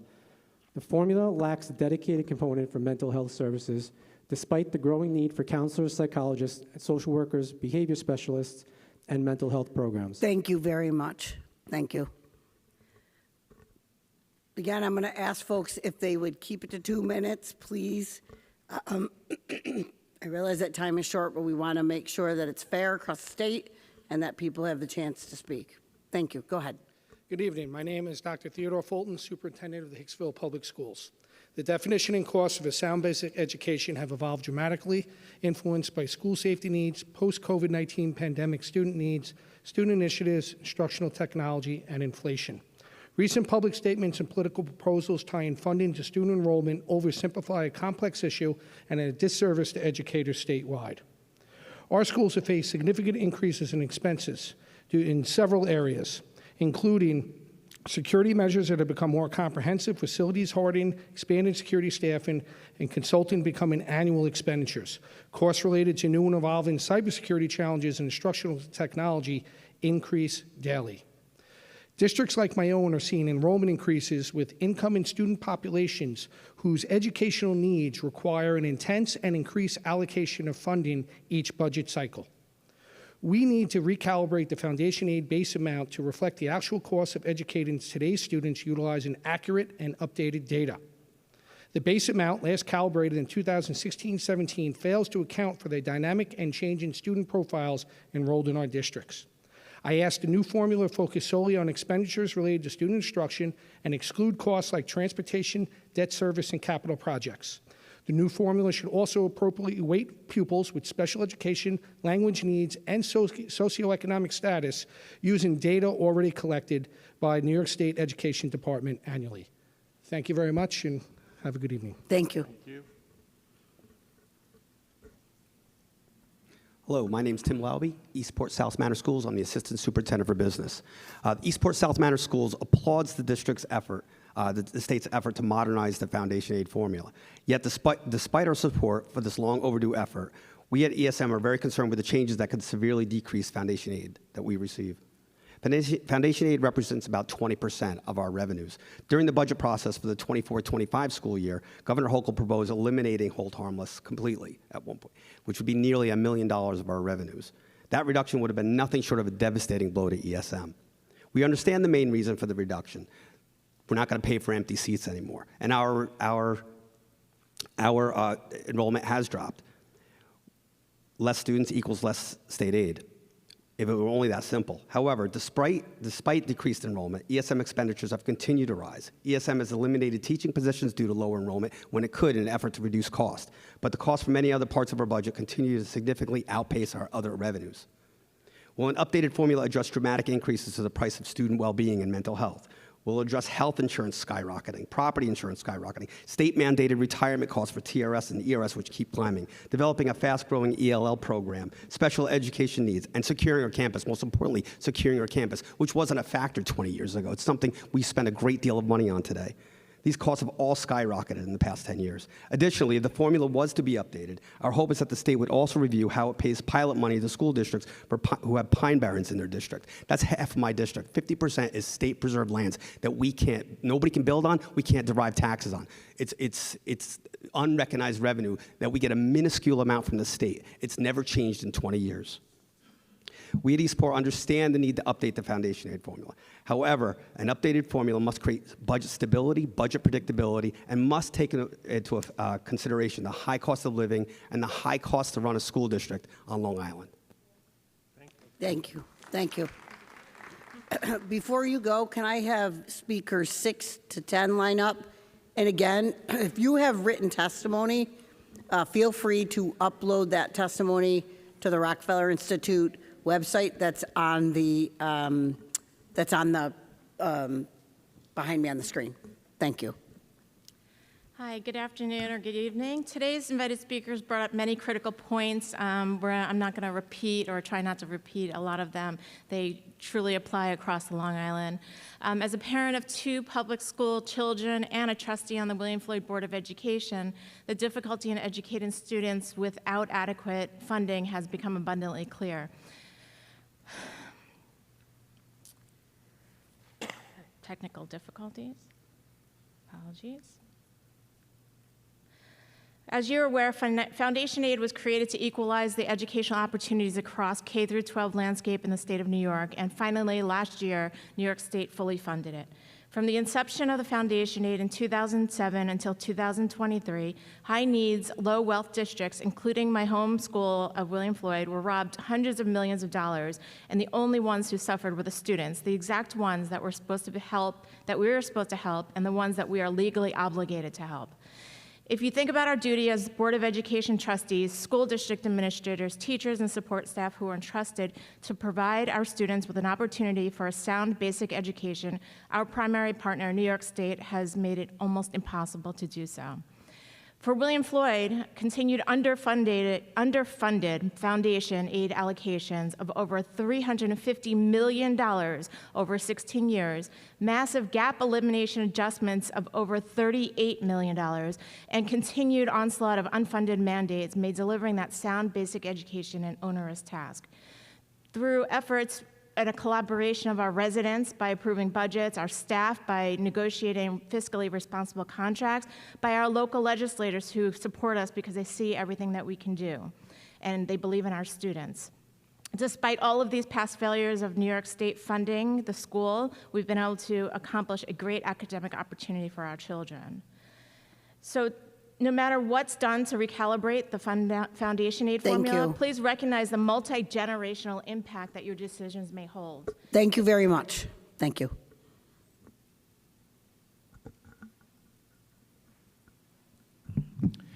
I want to thank you to the Rockefeller Institute for the opportunity to speak this evening. My name is Dr. Chris Zublionis, and I'm the proud superintendent of the North Shore Central School District. Our district, like several others across Long Island, have suffered tremendously from the loss of millions of dollars in real property tax revenue as a result of decisions made by New York State and its affiliated power supply agencies and partners as it pertains to the transformation of energy infrastructure. As a result of the decommissioning of the Glenwood Landing Power Plant, the North Shore Schools community has lost over $7 million in annual revenue, and by 2027, over $45 million cumulatively. In the 2027-28 school year alone, we will likely lose another $8.4 million. That one-year loss would be devastating and result in needed cuts of 70 teachers, or 25% of our entire teaching force. While we are certainly not criticizing these decisions and understand the need to move forward, we are asking for help in managing their impact. I honestly do not know how we will continue to operate with such a sudden loss of revenue in 2027. New York State shares responsibility for this painful impact on localities, and New York State can easily make the schools in areas impacted by such drastic revenue loss financially whole through an adjustment to our Foundation Aid. We have explored all other possibilities for financial assistance. Our residents, many of which lived on fixed incomes, have taken a drastically increased tax burden. We have cut over $5 million and over 50 positions. No school community should have to worry about financial solvency, especially when the situation is caused by governmental agencies, the very government that is constitutionally charged with providing a free and appropriate public education.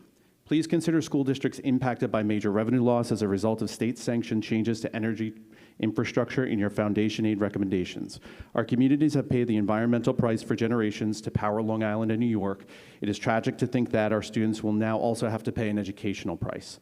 Taking these challenges into account and a new Foundation Aid formula will guarantee that the needed energy transformation will not come at the cost of our kids and our most valuable residents. Thank you.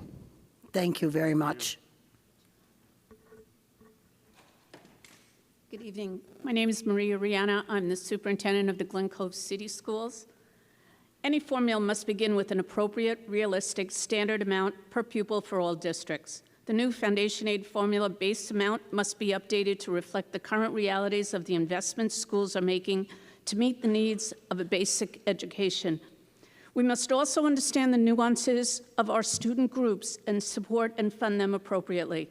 We have up-to-date data for each group and subgroup of the students we educate. It needs to be understood that there are vast differences within subgroups that impact programs significantly. One such example is ELL students that are entering our schools educated versus students with interrupted or no education. Average daily attendance cannot impact a district's funding negatively. The financial impact to support chronic absenteeism must be recognized as additional services are required to enhance attendance and provide remedial services. If the formula is calculated on the data that is currently gathered and is being reported to the State Ed Department, then using this data accurately funds on a rotation of 2 to 3 years. Safe Harmless districts had their foundation aid frozen for 24-25. And I have a detailed understanding of the result. These district profiles have changed considerably since first identified as Safe Harmless, and many districts as well over the past 10 to 15 years. But also keep in mind that districts like Glen Cove, Westbury, Ossining, and many others, of which I have a list, did not receive full funding for foundation aid for more than 10 years. Glen Cove was at 44%, just to prove a point. Although we know that there is no manner in which these districts can be reimbursed for these years, the formula could provide an equity factor included over a certain period of time to properly support these students. Thank you.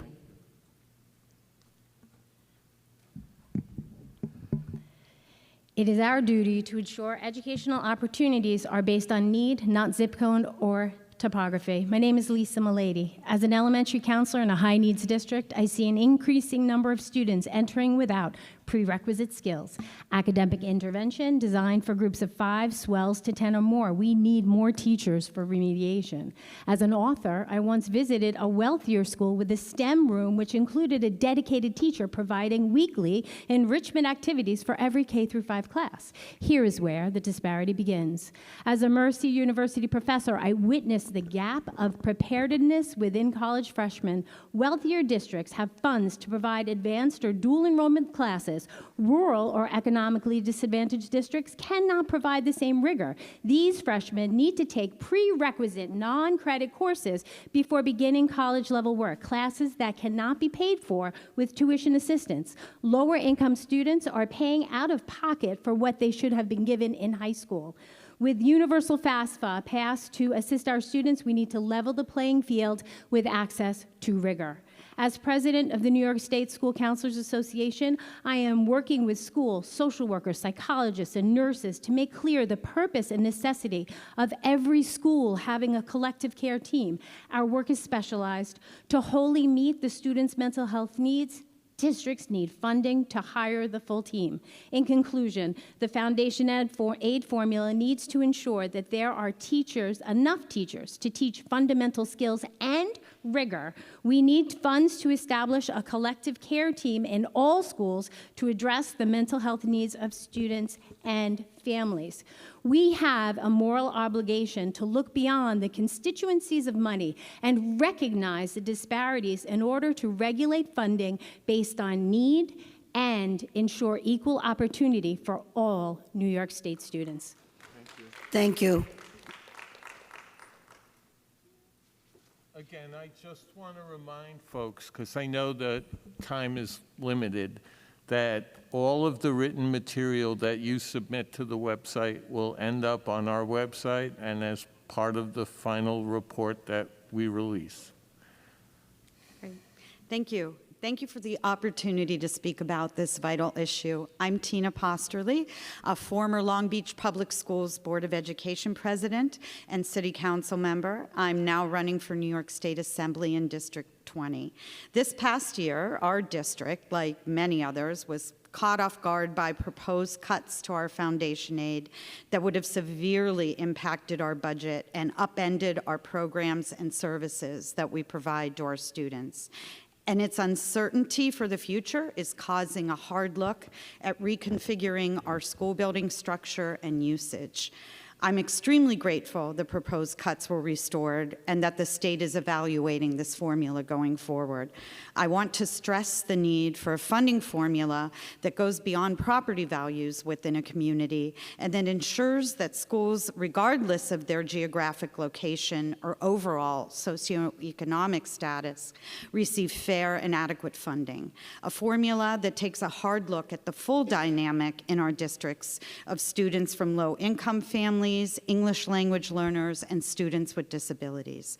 It's also critical for a revised formula that is not only fair and equitable today, but also sustainable over the long term to ensure consistent support for our schools so the rug doesn't get pulled out from us unexpectedly again in order to balance the state's budget.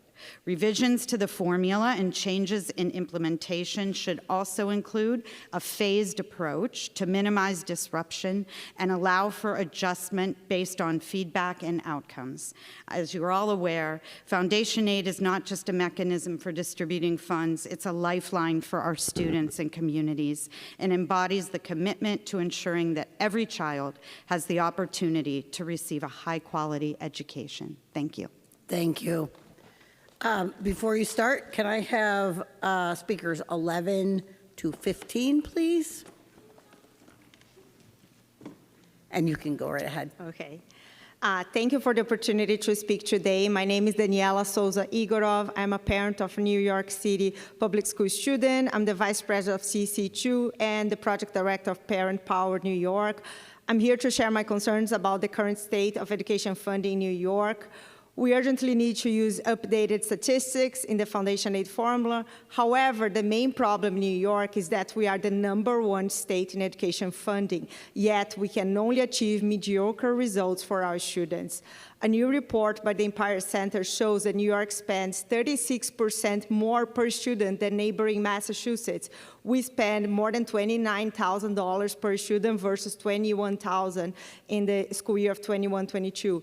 Yet, the Bay State has recently posted the highest combined score in the National Assessment of Education Progress, while New York coming below the national average. This is a situation that cannot continue. To ensure the foundation aid will actually benefit all New York students, we should tie it to reforms such as develop high-quality, content-rich standards and curriculum frameworks, align teacher preparation and professional development programs with state standards, and also establish firm and fair procedures for state intervention in underperforming schools and districts.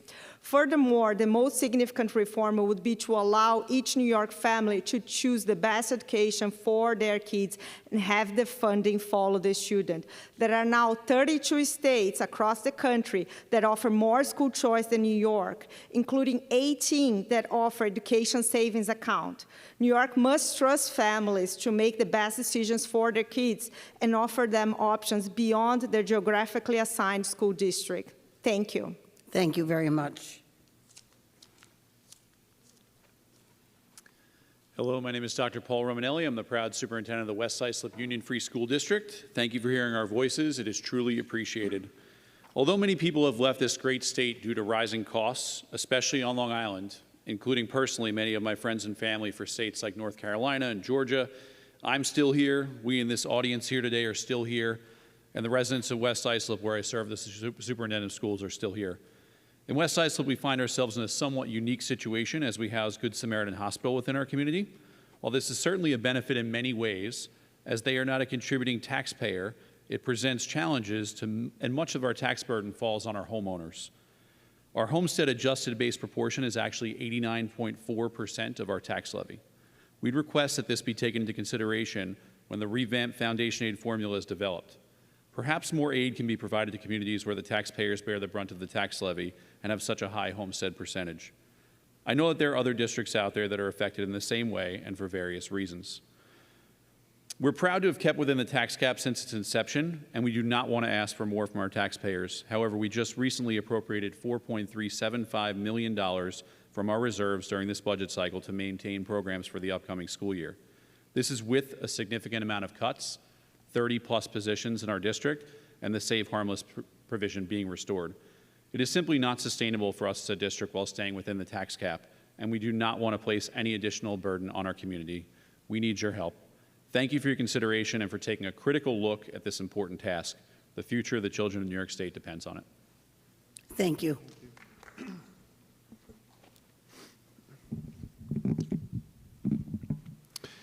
Good afternoon. My name is Dr. Timothy Egan. I'm superintendent of schools in Kings Park Central School District in Suffolk County, and also president-elect of the Suffolk County School Superintendents Association.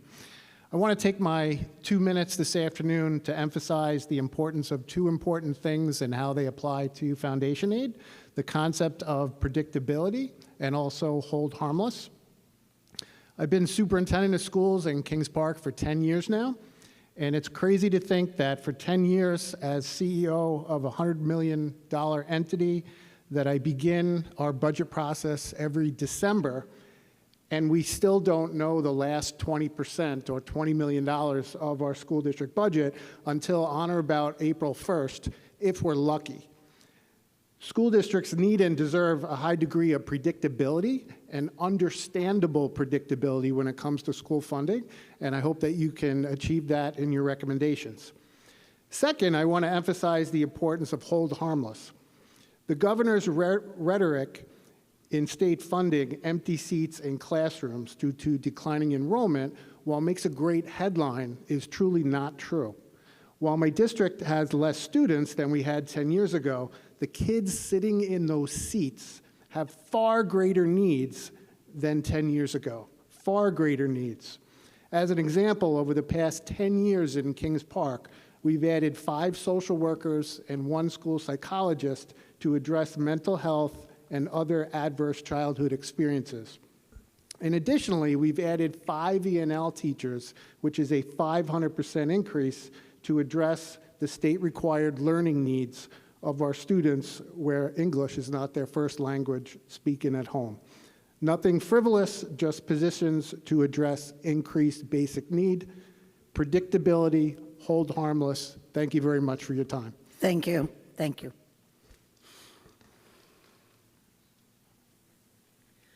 My name is Monica Savino, and I am a member of the School Administrators Association of New York State that represents over 22,000 building administrators and program directors. SANES is pleased to have been an integral part of the deliberations on the foundation formula. Administrators were devastated to see the decreases in foundation aid that were proposed in the executive budget, especially after the long-promised use of a fully funded formula was achieved in the prior year. We have 2 high priorities for our foundation aid formula.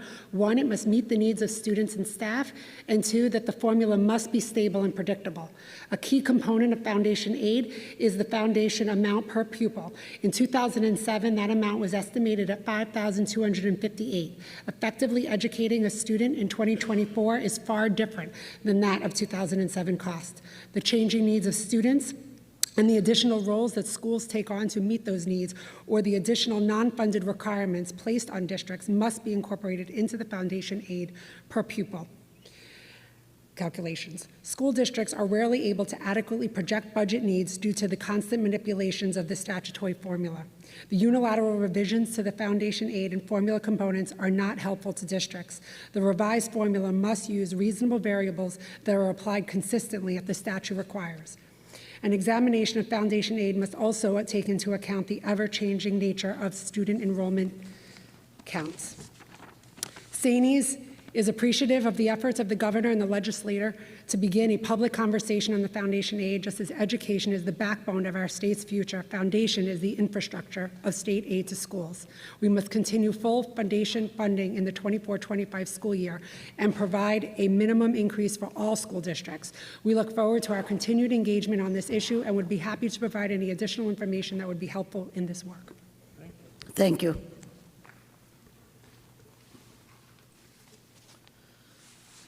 Good evening. Thank you for this opportunity. My name is Ashish Kapadia. I'm a public school parent of 3 children here in New York. I'm also the executive director of Central Queens Academy Charter School, located in Elmhurst, Queens. Our school opened in 2012, and this upcoming year, and in 4 weeks from today, we will start a new school here with 900 scholars from kindergarten through 8th grade.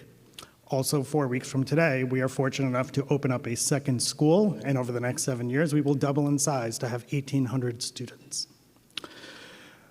Our school is overrepresented when it comes to students that qualify for free or reduced price lunch. Like many charters, we have a greater percentage than that of the district. For the year most recent where there's public information, the 22-23 school year, 84% of our scholars qualified for free or reduced price lunch, and that's 5% more than District 24 in New York City. That's 8% more than all of New York City. However, charter schools, despite being public schools, do not receive every dollar of foundation aid because the district, in many cases, holds on to some of that dollar. It is unfair, and we believe that foundation aid should be tweaked so that aid follows the student, since they are all public school students. When it comes to Central Queens Academy, we are one of the most diverse schools in New York State. We have scholars that come from over 40 different countries that speak over 20 different languages. So I hear my colleagues who talk about the need to fund English language learners and first and second generation immigrants. I also hear the need to fund and properly fund students who are below the poverty level.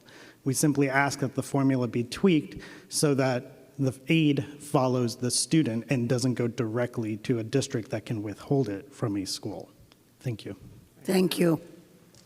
Okay, before you start, can I have speakers 16 to 20?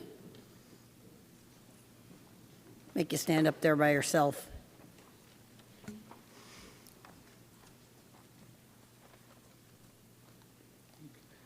Good evening. I'm Connor Chang, a student at Herrick Senior High School and a resident of Manhasset Hills.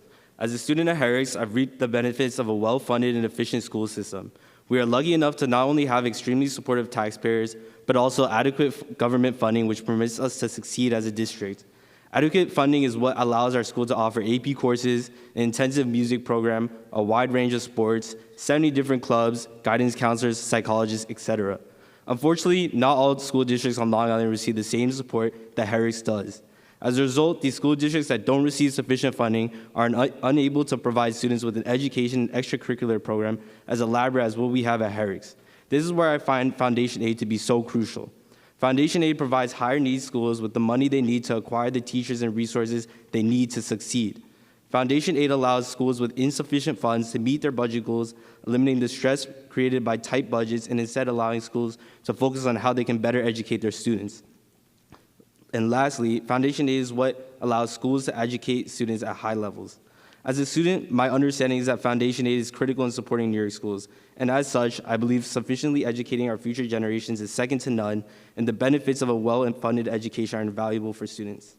With that being said, it is imperative that foundation aid is adjusted to meet the demands of our schools today. The formula is well known to be outdated, which is unacceptable under any circumstance when considering the sheer importance foundation aid has in educating students. First off, the foundation aid formula uses outdated poverty data from 2000 to measure school poverty. With how much poverty rates have changed, it is a must that the formula is updated to meet today's poverty standards. Additionally, foundation aid is ineffective in determining how much funding impoverished, special needs, and ELL students require.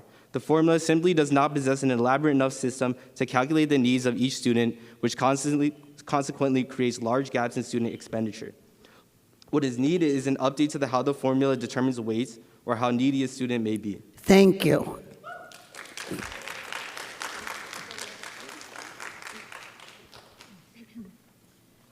Good afternoon. My name is Maheen Asif, and I'm currently a rising senior at Herrick's High School. In Herrick's, we are fortunate enough to have sustainable funding that supports the majority of our academic and extracurricular programs. However, this is not the case for many schools across the state. In underfunded districts, students often lack the basic resources they need to succeed, such as academic opportunities, extracurricular programs, and support services. One critical area that requires attention throughout the state is mental health. The pandemic began when I was in middle school, but its effects on mental health have been felt throughout high school. It has exacerbated the need for mental health support, and foundation aid should be revisited to take this increased need for assistance in mind. Targeted spending on education can improve student achievement in many ways. In a report by the AQE evaluating the foundation aid formula, an analysis of California school finance reforms found that a $1,000 per pupil increase for 3 consecutive years led to a full grade level improvement in math and reading across all grades. This shows how a relatively small increase in aid can have a disproportionately profound impact on student achievement. Foundation aid funding can help support programs that foster a more inclusive environment, ensuring that all students have equal access to opportunities. Underfunding public education is not sustainable, and the state's economic circumstances should not dictate the quality of education that is provided. Investing in the education of today will lead to solutions for the future societal challenges. Revising the foundation aid formula is imperative to ensure students will continue to have better and more inclusive opportunities. Thank you. Thank you. Good evening. My name is Sanvi Patel. I'm a rising senior at Herrick's High School and an intern at Erase Racism. To start off, I'd like to discuss public education.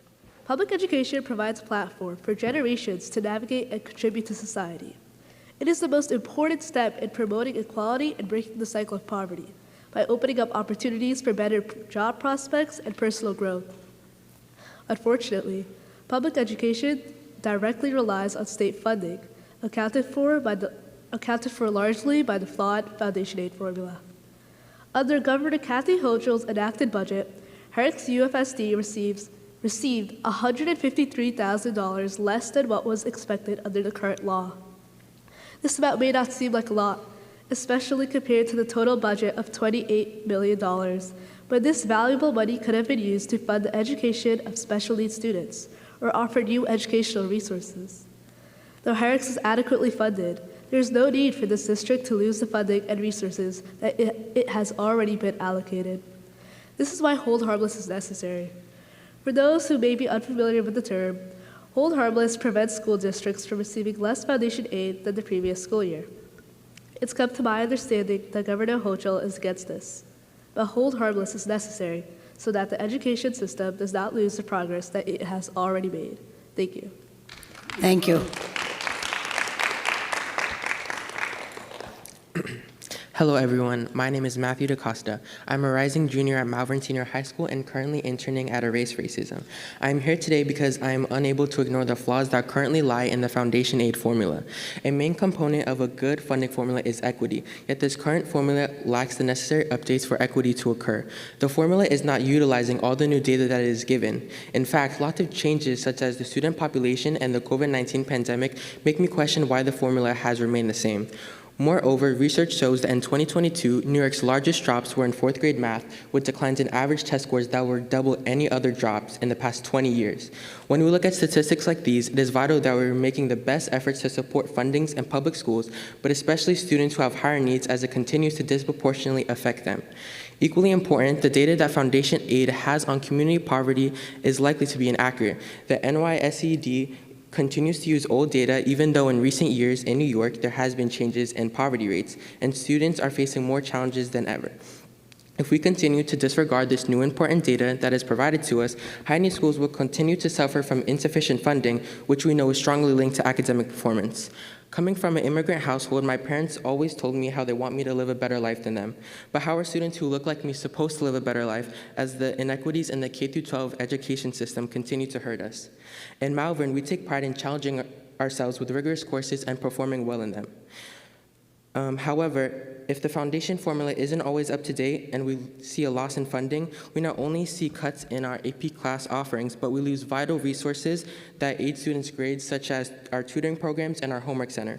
Consequently, we then lose the opportunity to showcase that a diverse school like Malvern can achieve excellence. This is why it is essential to make changes to the formula so that all students have a chance at equal opportunity. Thank you. Thank you.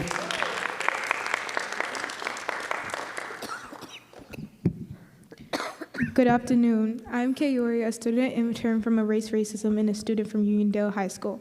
I'm here today to discuss the flawed education system and how it differs from better schools with better funding. As education is free throughout all public schools, it should also be equitable. Numerous schools need correct funding access and unlimited opportunities to be as successful as possible. According to Long Island Advocate, only a year ago we received 10,000 less per student than most Long Island districts, specifically majority white. My school, Uniondale, is considered an intensely segregated district, meaning it has 90 to 100% students of color. Knowing my school has a 1% white population, I am sure this is the only one statistic demonstrating our resource gap and disparity. Why is it that my school has 10,000 less per student than schools that are specifically majority white? East Meadow, a neighboring school district to Uniondale, has a high ranking because of 68 reading proficiency and 78 math proficiency score on testing. In comparison, Uniondale only has 39% reading proficiency score and a 38 math proficiency score. May I remind you, the demographics of East Meadow has 47% white population, 4% black, and 22% Hispanic population. So why could a neighboring school districts have such different rankings, test scores, and funding amounts? Why does a more white populated school district have more resources to access better test grades and better ranking than a school right next to it? Every school district, no matter what the demographic is, should have an equal and equitable chance at the same opportunities and same resources, no matter what the demographic is. Thank you. Thank you.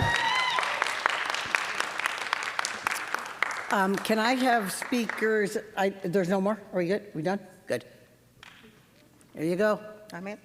Good afternoon. My name is Cheryl Ashley Williams, and I'm a family public policy coordinator at Families Together New York State, which is an organization focused on mental health. And as a public policy family coordinator, I hear a lot from families. And families are asking for funding, engagement, help in school refusal and school avoiding, ensuring all students have access to academic support. They're also asking for opportunities to engage and support their children in education. Funding for the IEP process and mental health services to support students with disabilities and mental health challenges. Funding support for migrants, addressing language barriers, mental health challenges, and integration into the simple school system. Funding for solution and suspensions by adding after-school programs, keeping young people out of the prison system and occupied in positive activities. Funding in the workforce development, increasing retention rate for teachers, especially the underserved population, eliminating overcrowded in classrooms and creating a space for students to learn. Funding to contract with family peers and peers through external entities to provide additional support to the teachers in school. Funding in specialized programs and resources in school districts, keeping families out of the child welfare system. It is crucial that the fair and equitable formula addresses and reflects the actual cost of educating students today, ensuring that every public school can support all students effectively. Any modification to the formula must be made on the basis of how much it costs to ensure public schools are getting the resources to meet their student needs. Underfunding public education is not sustainable and not an option. The state fiscal circumstances should not form the basis for calculating the true cost of educating a child. We cannot afford. Thank you. Thank you. Thank you. I want to remind everybody again, please, if you have written testimony, go to the Rockefeller Institute website, upload your testimony.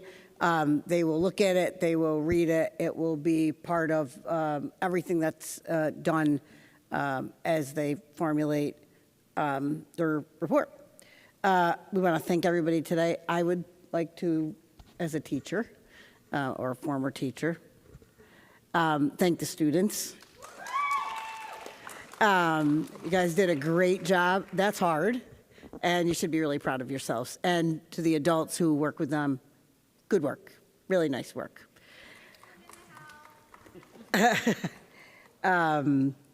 So just so you know, today, both parts 1 and part 2 will be on the website in the next day or two, and also will be transcribed. You guys want to tape or grab those things and show them to your parents? Good work. We are going to keep the microphones open for folks who may be running late or may come in late for about a half an hour. You are welcome to stay until then or leave, but we want to thank you all. You have anything else you want to add? Thank you, everybody.